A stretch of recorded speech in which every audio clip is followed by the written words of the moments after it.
Like I had a good last Friday or Thursday. Okay, ladies and gentlemen, I think we're just about ready now. You can pass the news over. Probably ready. I have a really bad habit of overrunning anyway, so the sooner we start, the better. I think this is something. This is where I need to work out where to stand, so I don't keep blocking everyone's view. It's probably going to be here.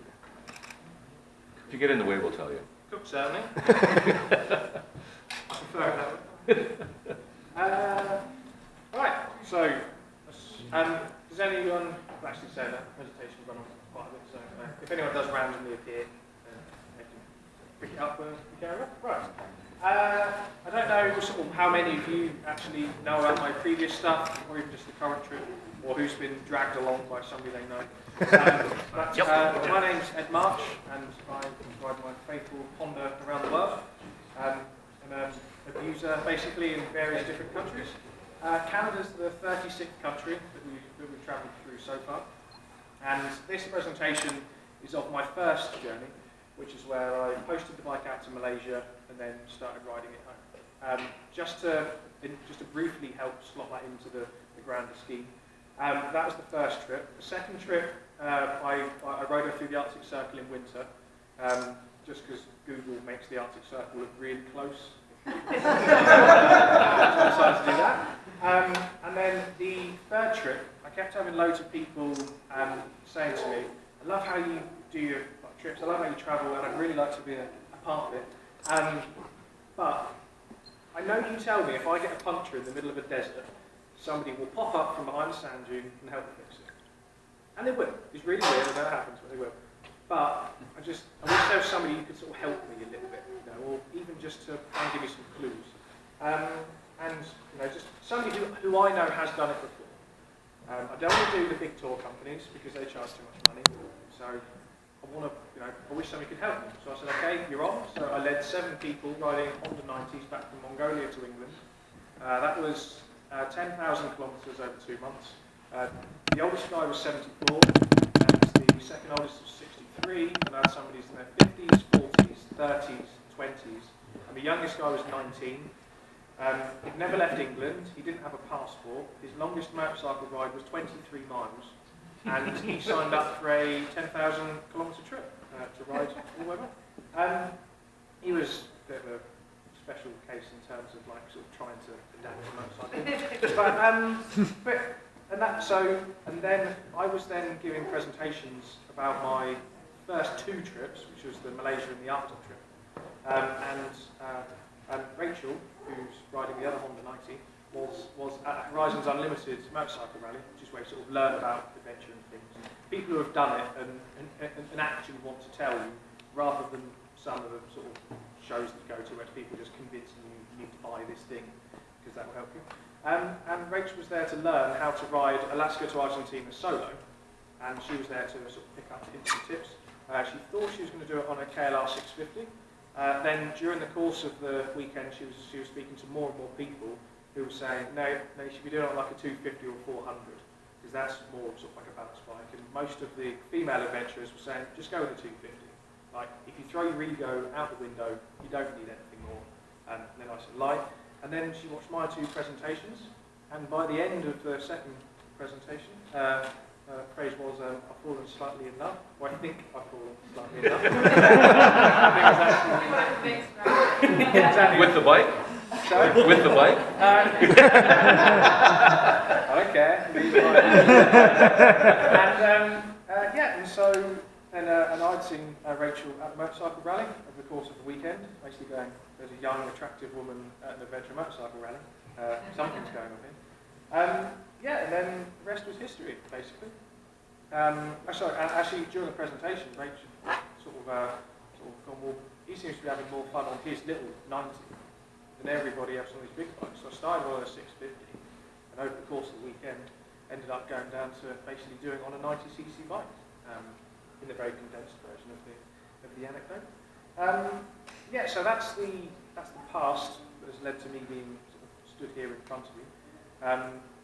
We have ridden across Canada in winter, So we started in, we landed in Anchorage at the end of July, rode up to the Arctic Ocean at Prudhoe Bay, up the Dawson Highway, then all over Alaska, down to Vancouver, and then from Vancouver basically to here over winter.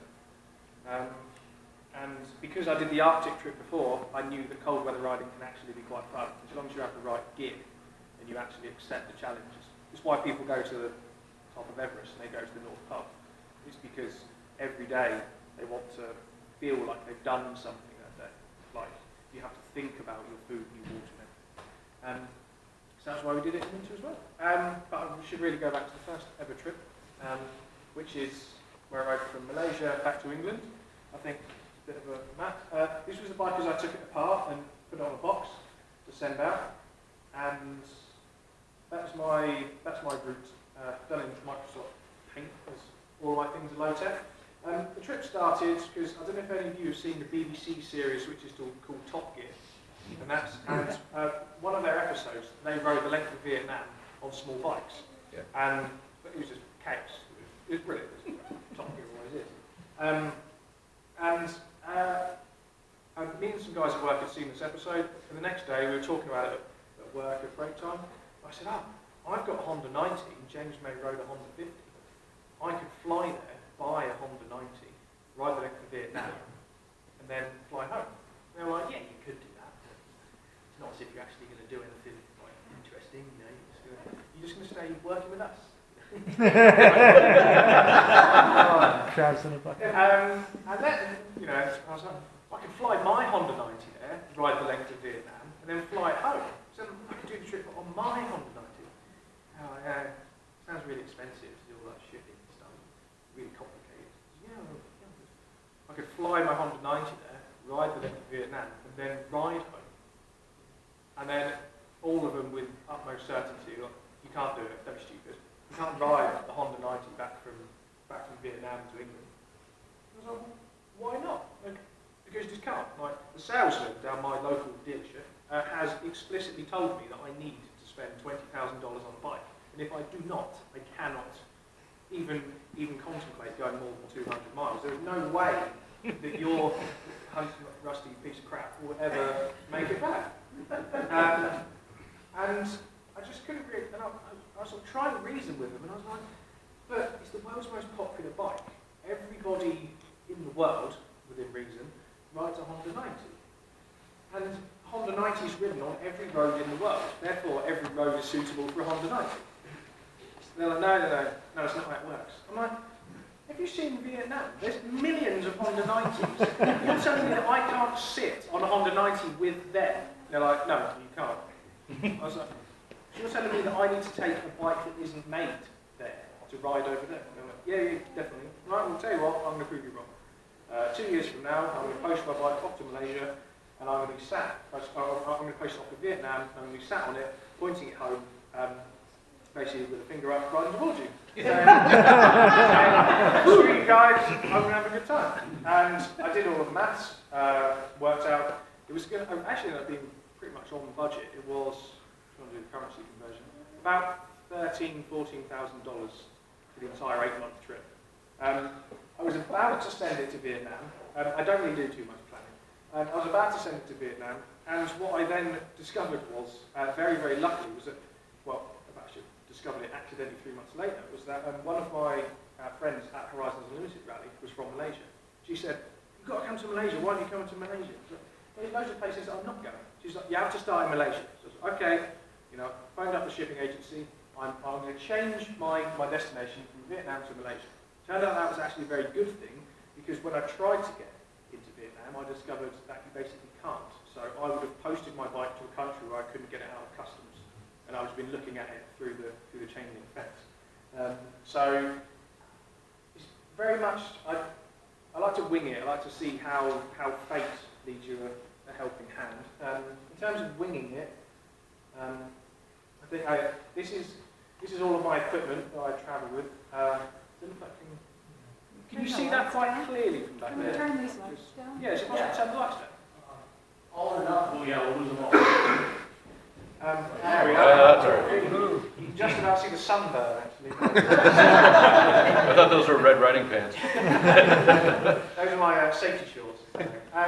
This was how I posted my bike out there. I didn't have a pair of motorcycle boots, a pair of DC trainers, which is what I wore for the entire journey back, because I didn't really know what the climate was. So I also didn't have a jacket and I didn't have gloves. I just had a helmet and a pair of jeans. It was far too hot to wear jeans. And I just started riding. One of my friends said, you should send an email to Gibby and say, like, hi, I'm an idiot, I don't have any equipment. Do you want to give me some stuff? I said, yeah, we give you this like really lightweight jacket, you know, it's got this armour in, which I then just strapped to the back. But you can see the patch. Yes, yeah. Gibby got their money's worth out of the advertising. They gave me a slightly larger top box, which is why it was shiny. Then, that was actually that's probably the day when I got given it. When I went to a hotel with the chap I was travelling with, I actually took the top box off and was scratching it on the floor to like scuff it up and cover it in like scratches. And he said, what are you doing? That's like a $200 box. I said, yeah, because it looks like a $200 box.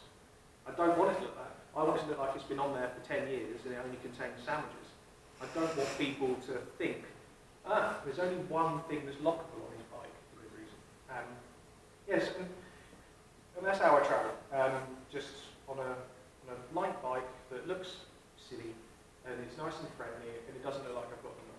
I never have to pay any bribes, I never get asked for any bribes, because if you're a board guard looking for somebody who's got money, and this rocks up. This is another thing that's going to trigger that. But yeah, so this is me riding through Malaysia. That's in the wrong order. Right. Well, I have to do a bit of fun. This is the box very gently being unpacked in Malaysia.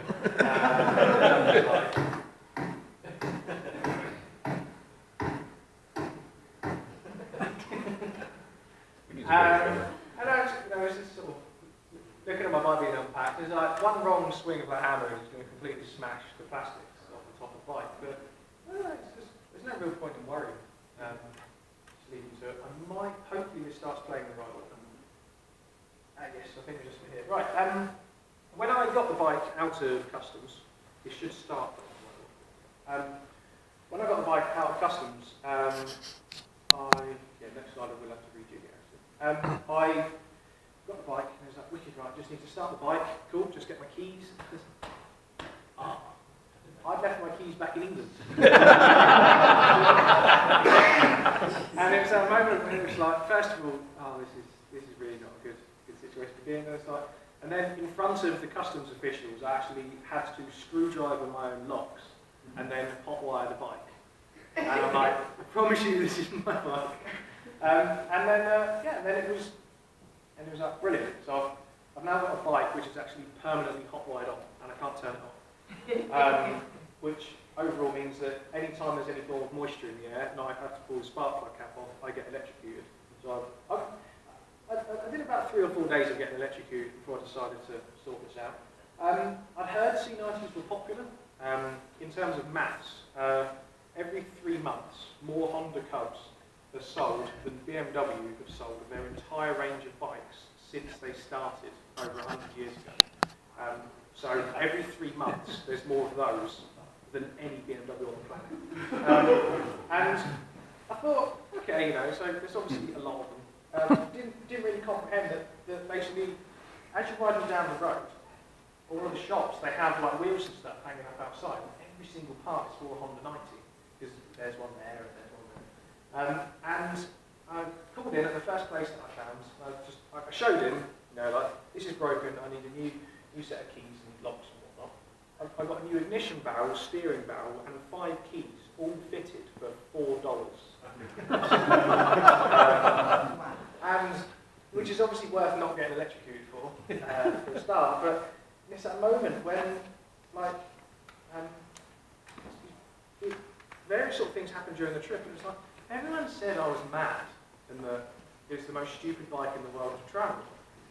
It's like, well, the shipping over to Malaysia costs like a quarter of the cost of the big adventure bike, so I'm like $1,500 in pocket. And then I've got a new set of keys for like $4 fitted. Like, if you were to phone up BMW like, I think they charge you that amount as they answer the phone. That's the way it is. No, you can start the clock.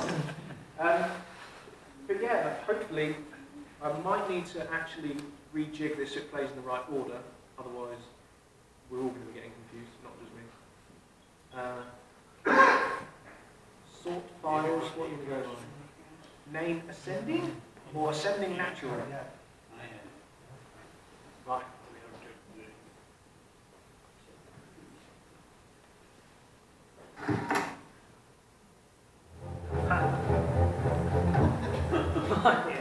So, in terms of how many Honda 90s are there in Asia? Yeah. That's all there is.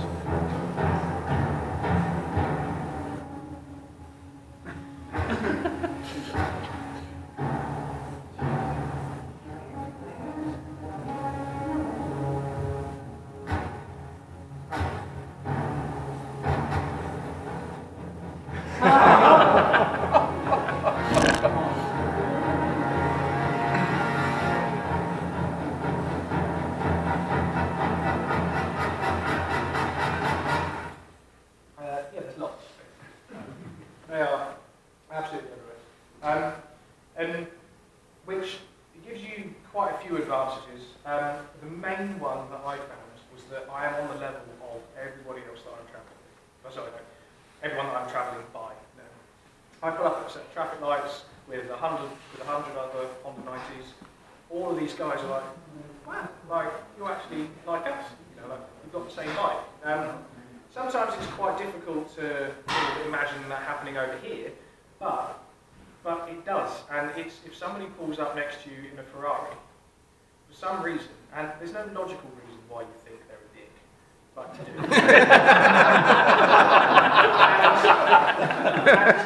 and in theory, no, they might not be a dick, but as far as I can tell, it's because you look at the guy and you go, you're driving 10 years of my salary. Around when you don't actually need to.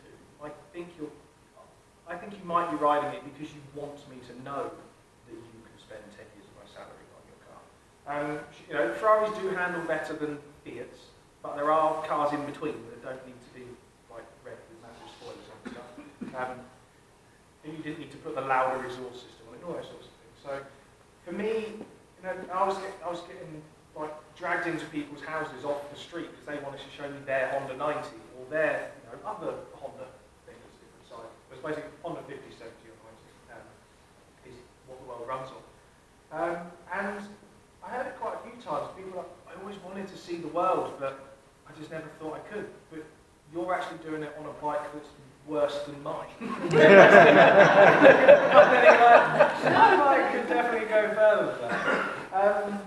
Yeah, and it's just, I don't know, it's just a very sort of, it's a very easy way to travel. If you rock up at a hotel in the middle of nowhere, and the hotel owner knows that he's the only one there, he's basically got you by the short curves, and you ask him for a cheap room.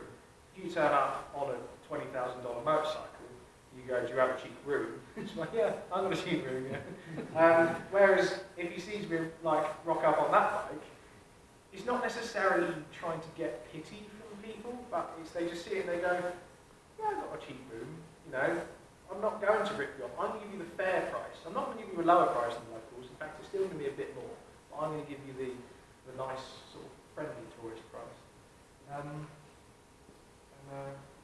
Oh yeah, that's me outside of the Twin Towers of Kuala Lumpur. This was actually for a magazine sort of shoot. It was from the newspaper. One of my friends over there said, I've got a friend who's a photographer and he writes for a magazine. Do you want to have some photos taken? I said, oh yeah, fair enough. Completely forgot about it. It wasn't until about a week later, as we were just about to leave Malaysia going to Thailand, stopped in a petrol station, there's everybody like pointing and waving at me. Just fairly standard because basically I'm white. You know, and it's fine, I get it. Because it's a very sort of casual, friendly. Like, well, it isn't really racism, it's just like, what the hell's he doing here? Like, oh, what are you doing here? And there was a couple of them holding up a newspaper, going, put them side by side, and that picture was the front page of the entire newspaper. They were holding it up next to me going, that's him! And she got some photos with me, and I signed a couple, I think, and So that's the thing we're saying, DC trains. Yes. In terms of planning, it's often been said by people that I do these trips in order to repair my bike because it's cheaper to repair it abroad. So I just post it to a foreign country and then get it fixed there. So this is how my bike started the journey. Well, seat cover, and as you can see, it has issues. And it actually looks like a happy face. I've just spent a long time alone. Yeah, so that was my seat cover at the start of the trip. Bit wonky. And yes, and that was how I got it recovered. And underneath the sheepskin is actually still the same covering. And that cost, I think it was $3 to get it recovered. But I didn't actually have to pay for it because somebody wanted to pay for it for me. And so yeah, so gradually the bike ends up looking nicer and nicer the longer I travel, within reason. Although that theory isn't working so well in this trip. Oh, you're in Canada So much salt on the road. Trying to work out if the bike's lighter through the amount of salt it's gathered. No, it's heavier through the amount of salt gathered, or lighter because the amount of metal that's fallen off through rust. I actually had to point out because somebody reacted very shocked to that, and then I had to point out it was my knee. I didn't even realise it was a gag until. What? I mean, my legs aren't that hairy, but that's supposed to be. Anyway, yeah. So preparation, sunscreen, definitely a good idea. Southeast Asia. I love Southeast Asia. There's a very good ethos there. It's basically you can do what you want in order to survive and to allow you to live your life, as long as it doesn't hurt anybody else, basically. So we're not going to have 1,001 laws just because once one person did something ridiculous doing that. You can just do what you want. If you hurt anybody else, then we are going to come down hard on you. So these things like this is like this guy's a fruit seller. So he's got his motorcycle, and he's carrying his fruit. Of course, over here you would need some form of tow bar in order to allow this, or you can just sit on the It's actually there it is.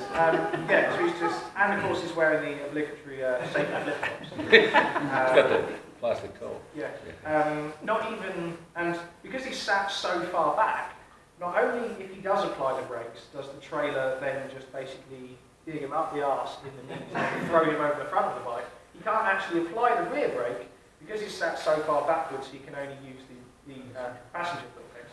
So he's only got a front brake with a trailer with no tow bar. But brilliant.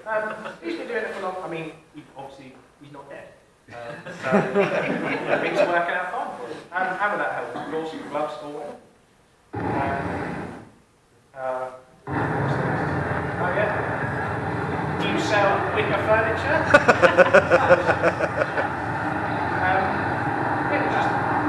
This guy was driving around for ages, just waiting for somebody to flag him down to say, yeah, you know what I need? I need a wicker settee.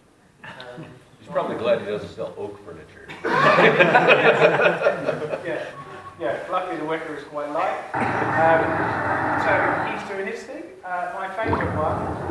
We'll get to that in a second. So this was in Thailand.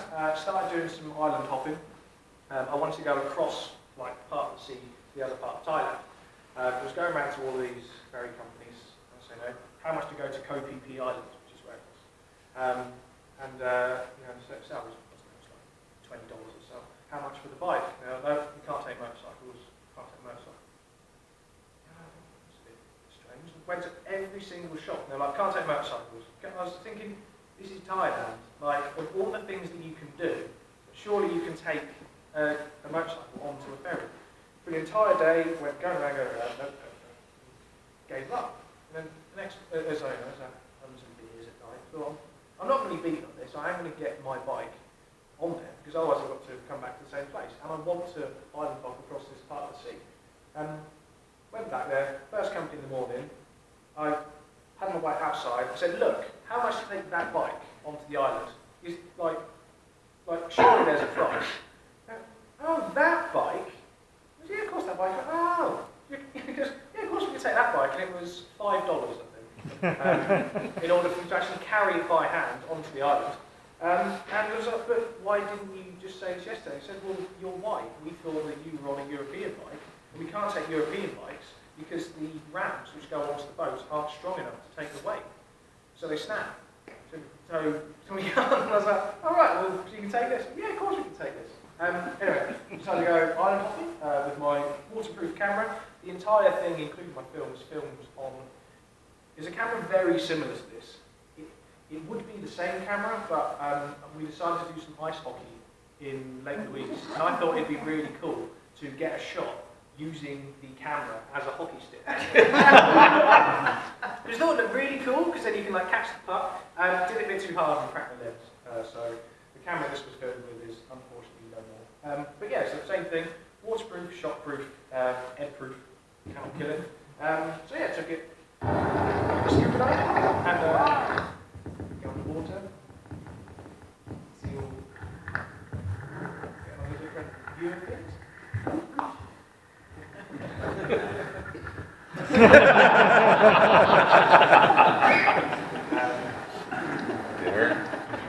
Yellow fish, turtle fish, blue fish, and lots of fish.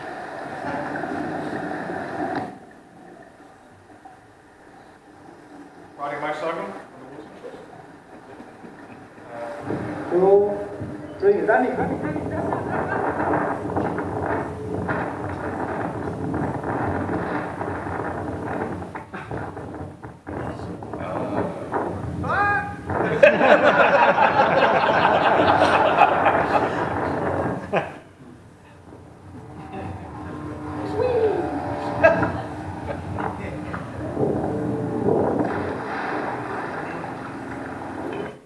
And yeah, so that was just me doing the tourist thing. Admittedly, not about adventure motorcycle travel. But then the thing that the reason I leave little bits like this in is because this is actually kind of what adventure motorcycle travel is. So many people think, mainly because of the guys who go adventure motorcycling purely so they can get to the top of a mountain, put on some dark sunglasses, pose next to their bike, go yeah, and post it on Facebook and go, we went adventure motorcycle travel. But to anybody who's doing sort of proper around the world travel, it's actually all the bits you do in between. You actually don't really remember riding a motorcycle.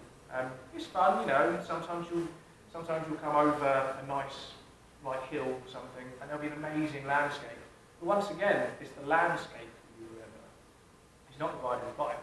It's meeting the new people and doing the things. And it's what a bike allows you to do, which is to have the most amount of freedom you can have while travelling. Because if you're backpacking, you can only really go where there are bus terminals or where people drop you off if you're hitchhiking. And if you go travelling in a car, you're more likely to avoid cities because of all the traffic and things. And people don't really approach you because when you're inside a sort of confined box, everybody really wants to talk to you. But yeah, this is what adventure motorcycle travel is about. Like so far, me and Rach riding from Alaska down to here, thousands of stories, thousands of awesome memories, and awesome interactions with people. And maybe 1% of them it maybe happened while actually on a motorbike. So that's why I leave that. This was actually the island. I did discover why they weren't really too enthusiastic about getting bikes on them. It's because there are no roads, which does hamper adventure motorcycling somewhat. So I was scuba diving somewhere around there, and then there's a track that sort of comes up and through past all the coconut sellers because that's the track where all the tourists walk. Just a really pretty place to hang out. I also did the standard issue thing of at the start of the trip I had hard aluminium luggage because I was told that's what you need because everybody who rides around the world has hard aluminium luggage, so that's what you need. I did discover, and everybody who ever travels with hard aluminium luggage, is that hard aluminium luggage snaps the back of your motorcycle off. It's happened to pretty much every person I've ever known. because all of the weight is on the back of the bike and it goes on the subframe and the subframe snaps. And it happened to me. I discovered it when I was moving my bike in a hotel room because I was bringing it inside. And I picked up the back of the motorcycle to move it, and the front of the motorcycle stayed there. It was like, oh dear. Went investigating, sure enough, and it snapped.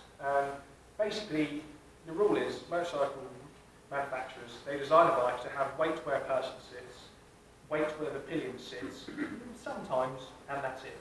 And then and not to have all of the weight even further back, which is where most of the places do. So which is why my bike now has the pillion seat chopped off, because I'm not going to be carrying the pillion, and I've brought all the weight forward. And this is where I discovered that, because that was the rack that I made. Admittedly, I made mine out of mild steel, which is horrendously heavy.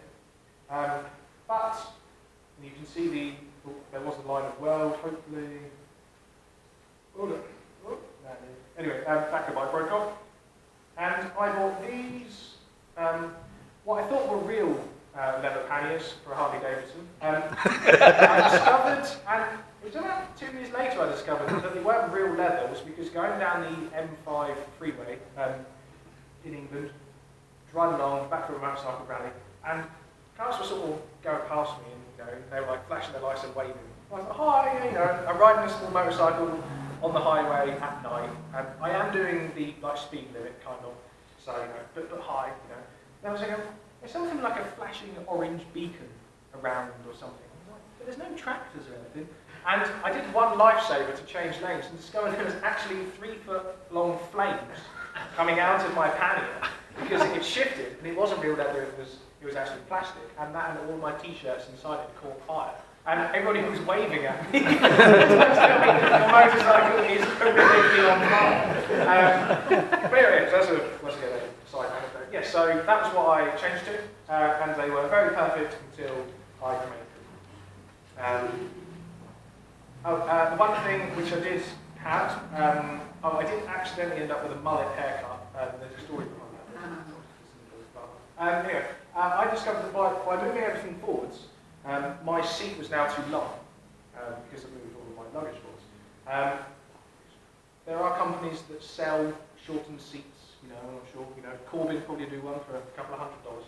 I decided just to call in at quite a few random motorcycle shops until one of them finally gave me a hacksaw because they just couldn't really understand what I was doing. Then I just chopped my seat in half. And I really like the expression of that kind. But yes, and this is just, it's just travelling. Seat's too long, cut seat down, done. It's the same seat that's on there now, though it's like 95% rust now. When the lights come on, you'll start to appreciate just how knackered that bike is. So cut it in half. Confused Thai people. Random dude filming. The Wang Tang rubber experimentation. There's always a place in my heart for Rude. Did you get time to go? I decided not to go there, which is either a really good idea or a really bad idea, and I'll never know. Back to the things that should be allowed. Southeast Asia,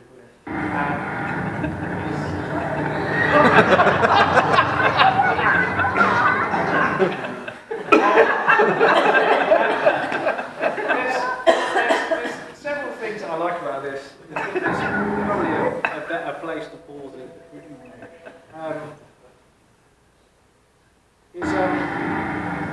Assuming we get these. Of course, so over in England and in Canada as well, I guess.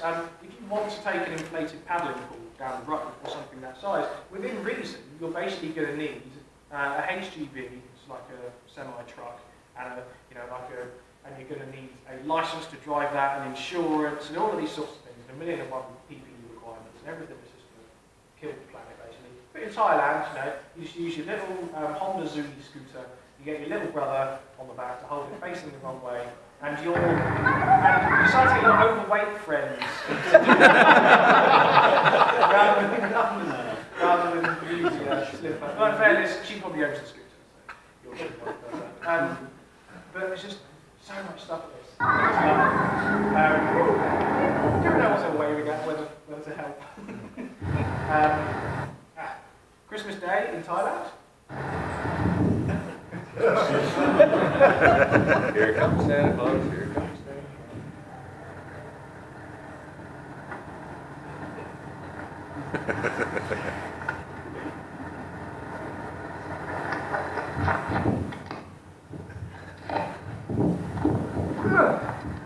Merry Christmas, everybody.